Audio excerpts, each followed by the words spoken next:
আবারও স্বাগত ২১শে বিজনেসের সঙ্গে আছি মহিমা পলে। এবার দেশ বিদেশের ব্যবসা বাণিজ্য অর্থনীতির আরও কিছু সংবাদ। মন্ত্রিসভার বিশেষ বৈঠকে ২০২৬-২৭ অর্থ বছরের বাজেট প্রস্তাব অনুমোদন দেওয়া হয়েছে। বৃহস্পতিবার সকাল 10:15টার দিকে সংসদ ভবনে মন্ত্রিসভার বিশেষ বৈঠক শুরু হয়। এতে সভাপতিত্ব করেন প্রধানমন্ত্রী তারেক রহমান। বৈঠকে প্রস্তাবিত বাজেটের অনুমোদন দেওয়া হয়। মন্ত্রিসভার অনুমোদনের পর ২০২৬-২৭ অর্থ বছরের জাতীয় বাজেট সংক্রান্ত বিলে অনুমোদন সূচকে সই করবেন রাষ্ট্রপতি মোহাম্মদ শাহাবুদ্দিন। এরপর বেলা ৩টায় বাজেট পেশ করবেন অর্থমন্ত্রী আমির খসরু মাহমুদ চৌধুরী।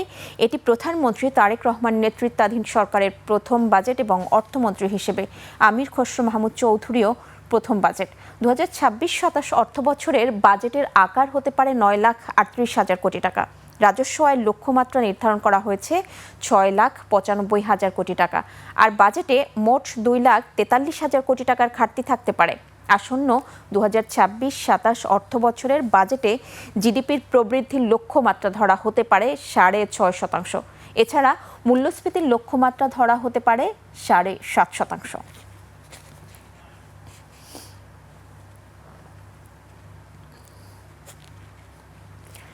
কয়েক বছর ধরে রাজস্ব আদায়ে বেশ বড় সড় ঘাটতি হচ্ছে।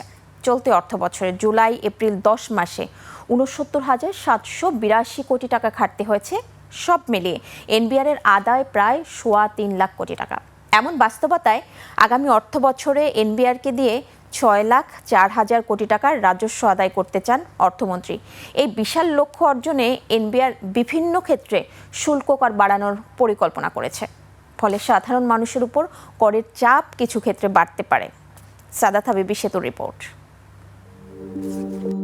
আগামী ২০২৬-২৭ অর্থ বছরে ব্যক্তি শ্রেণীর করদাতাদের বার্ষিক করমুক্ত আয় সীমা ৩.৫ লাখ টাকা থেকে বাড়িয়ে ৪.৫ লাখ টাকা করা হতে পারে বাজেটে। সাধারণ করদাতাদের পাশাপাশি নারী, সিনিয়র সিটিজেন, প্রতিবন্ধী, তৃতীয় লিঙ্গ, মুক্তিযোদ্ধা ও জুলাই যোদ্ধাদের করমুক্ত আয় সীমাও বাড়বে।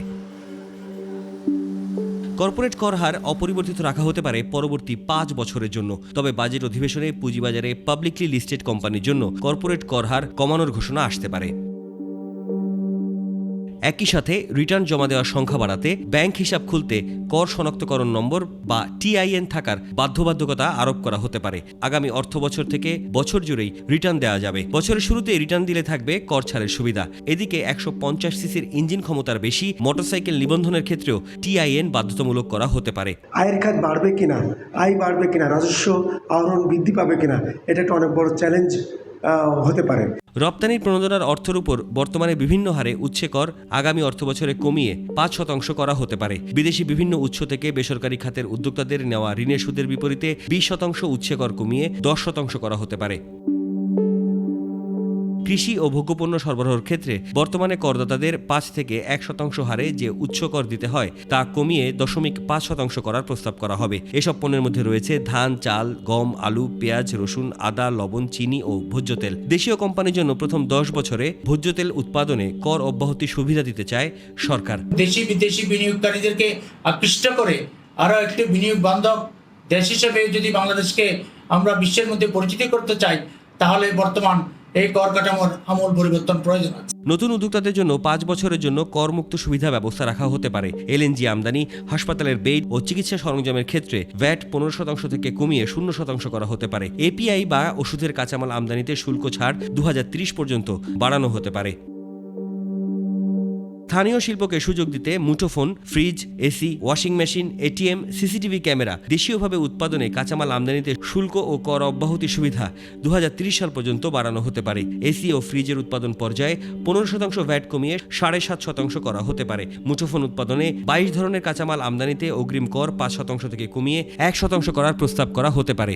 মৃতদেহ সংরক্ষণে মর্চুয়ারি আমদানিতে শুল্ক ২৫% কমিয়ে ১% করা হতে পারে। সেমিকন্ডাক্টর খাতের কাঁচামাল ও পরিবেশ বান্ধব ব্যাটারি উৎপাদনের কাঁচামাল আমদানিতে শুল্ক ও কর অব্যাহতি মিলবে যথাক্রমে ২০৩১ ও ২০৩০ সাল পর্যন্ত। লিথিয়াম ও গ্রাফিন ব্যবহৃত ভ্যাট ১৫% থেকে ধাপে ধাপে কমিয়ে ০ থেকে ৫% করা হতে পারে। বৈদ্যুতিক গাড়ি বা ইভি আমদানির ক্ষেত্রে সার্বিক শুল্ক কমানোর প্রস্তাব থাকতে পারে বাজেটে। নবায়নযোগ্য জ্বালানির ব্যবহার বাড়াতে সৌর বিদ্যুৎ উৎপাদন ও সরবরাহ খাতে বড় ধরনের কর সুবিধা দেওয়ার উদ্যোগ নিয়েছে সরকার। যদি বিনিয়োগ বাড়াতে না পারে, অর্থনৈতিক কর্মকাণ্ড যদি না বাড়ে, তাহলে সরকারের আয় আয় বাড়ানোর কোনো সম্ভাবনা আমি দেখছি না, রাজস্ব আহরণের কোনো সম্ভাবনা দেখছি না।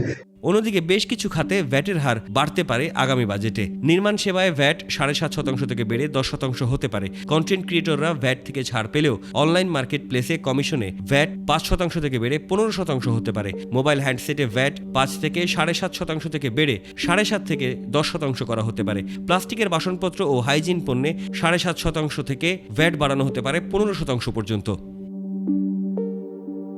সিগারেট, বিড়িসহ তামাক পণ্যের মূল্যস্তর 15% পর্যন্ত বাড়তে পারে। স্থানীয় উৎপাদকদেরকে উৎসাহিত করতে আমদানি করা কাজু বাদামের উপর আমদানি শুল্ক 5% থেকে বাড়িয়ে 25% করা হতে পারে। আবার রডের উপরে ভ্যাট 150 টাকা থেকে বাড়িয়ে 350 টাকা করার প্রস্তাব করতে পারেন অর্থমন্ত্রী। এছাড়া পাঙাশ মাছের ফিলেট আমদানিতে বসতে পারে 20% সম্পূরক শুল্ক।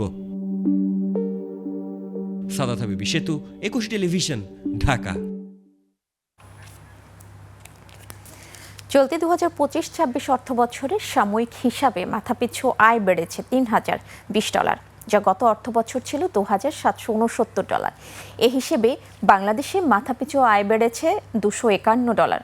এতে মাথাপিছু আয়ের দিক থেকে ভারতকে ছাড়িয়ে গেল বাংলাদেশ। ভারতের মাথাপিছু আয় এখন $2,813। বাংলাদেশ পরিসংখ্যান ব্যুরো BBS এর প্রতিবেদন অনুযায়ী সাময়িক হিসাবে চলতি অর্থ বছরের মোট দেশজ উৎপাদন বা জিডিপির প্রবৃদ্ধির হার দাঁড়িয়েছে 4.14%। গত অর্থ বছরের চূড়ান্ত হিসাবে জিডিপি প্রবৃদ্ধি ছিল 3.49%। BBS এর হিসাবে চলতি মূল্যে জিডিপির আকার দাঁড়িয়েছে 61,20,209 কোটি টাকা, যা ডলারের বিপরীতে 501 বিলিয়ন। আগের অর্থবছর জিডিপির আকার ছিল 55,15,026 কোটি টাকা বা 456 বিলিয়ন ডলার। ডলার প্রতি 122 টাকা 14 পয়সা বিনিময় হার ধরে জিডিপির আকার ঘোষণা করা হয়েছে। টাকার হিসাবে মাথাপিছু আয় বেড়েছে 34,362 কোটি টাকা। মোট পরিমাণ 3,68,873 টাকা। অন্যদিকে ভারতে মাথাপিছু আয় 3,43,570 টাকা, যা বাংলাদেশের চেয়ে কম।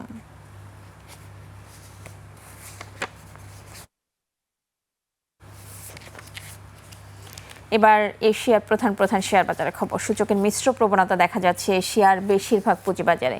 জাপানের শেয়ার বাজার নিক্কি সূচক 11 পয়েন্ট কমে দাঁড়িয়েছে 64,167 পয়েন্টে। কমেছে হংকংয়ের শেয়ার বাজার হ্যাংসেংয়ের সূচক 264 পয়েন্ট কমে অবস্থান করছে 24,143 পয়েন্টে।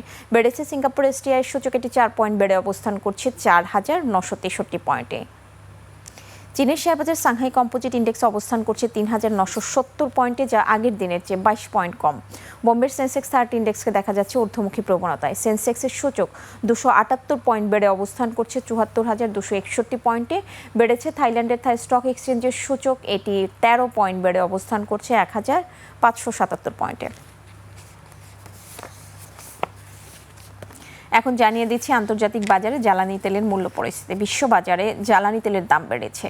আগস্ট 2026 সরবরাহ চুক্তিতে ক্রুড অয়েল ব্রেন্ট ব্যারেল প্রতি বিক্রি হচ্ছে $93.41, যা আগের দিনের চেয়ে প্রতি ব্যারেলে $0.31 বেশি। এবার টাকার সঙ্গে প্রধান আন্তর্জাতিক মুদ্রার বিনিময় হার। আন্তঃব্যাংক লেনদেনে আজ ব্যাংকগুলো মার্কিন ডলার কিনছে 122 টাকা 25 পয়সায়, বিক্রি করছে 123 টাকা 25 পয়সায়। ব্রিটিশ পাউন্ডের ক্রয় মূল্য 162 টাকা 5 পয়সা এবং বিক্রয় মূল্য 169 টাকা 18 পয়সা। ইউরোর ক্রয় মূল্য 142 টাকা 23 পয়সা, বিক্রি হচ্ছে 147 টাকা 6 পয়সায়।